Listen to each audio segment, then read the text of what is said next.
to Bishvat, the New Year for, basically, New Year for the trees, for the Ilanot. And I want you guys to understand this is basically the transition period between the winter and the spring. The transition period between the spring. There's also, by the way, the time that there's a time of renewal, a time of like rebirth, a time of renaissance. This is the actually Tu B'Shvat was the day that the Knesset was reestablished. It was inaugurated on Tu B'Shvat in 1949. And what we are here right now is that the Jewish people have a way of celebrating what they call rebirth or renewal. And there's actually 3 holidays that we celebrate, 3 ways that we recognize the rebirth that comes in spring, okay? Which is basically like redemption. Rebirth, redemption, coming up and seeing the light again. The latest one is Tu B'Nisan, right? Pesach, okay?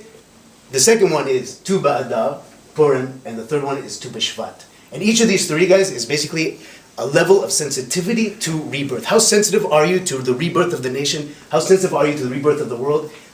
Tu B'Nisan, right, is Pesach. What is Pesach? You have revealed miracles, you have nature breaking, you have Kriyat Yam Suf, you have the Makot, you have the plagues. God's hand in history is taking place and you can see it in front of your eyes. Some people, in order to see rebirth, need to see it in front of their eyes. That's Pesach. But if you can go back a little further into the winter, before the spring, you get to Tu B'Adar, right? Which is Purim. What's Purim? It's also rebirth, it's also redemption. But it's a kind of hidden redemption, right? The Hashem doesn't appear in all of the Megillat Esther. Esther, Milashon Hester. That it was like a hidden kind of redemption. But if you go back a little bit further, and this is what's important to us, if you go back a little further into the winter, the real rebirth is Tu B'Shvat. And what event are we celebrating on Tu B'Shvat? What happened on Tu B'Shvat? The sages say all that happened was basically the trees stopped drinking the water from last year and started drinking the water from this year, under the earth.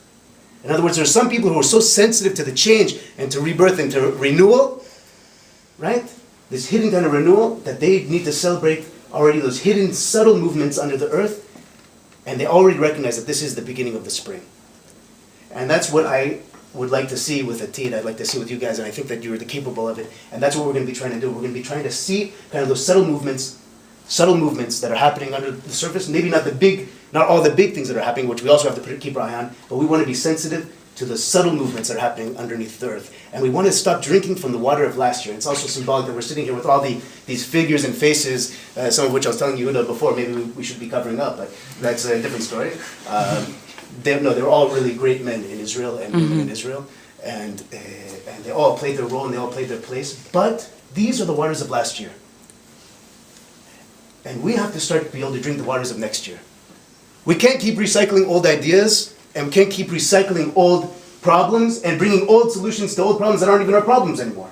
We have to be able to know what are the new waters, what are the new solutions, what are the new problems we have, and we have to confront them and face them really and be honest about it, and that's kind of what we're going to be doing here. We want people to be honest about it and to confront really what the problems are and come up with real solutions. That's drinking the new water, and that's what I expect from this group. And I will say maybe one more thing just before we do the bracha for this. On Tu B'Shvat, what do? How many of you ate dried fruits? Raise your hand. I want you to understand something, guys. Dried fruits. Why do we eat dried fruits? We're sitting in Yerushalayim, we're eating dried fruits. Why do we eat dried fruits? Our ancestors, generations ago, wanted to eat the fruits of the land of Israel. But they couldn't. Why couldn't they eat the fruits of the land of Israel? Because they were far away and it took time to get the fruits and they didn't see them, and they'd never seen a date in their life in Poland or wherever they might have been. So what they had dried fruits. To remember what we used to be. To remember where we used to be and where we're coming from. I just want to point out the irony of the fact that we're sitting in Yerushalayim, okay? What should we be eating, really?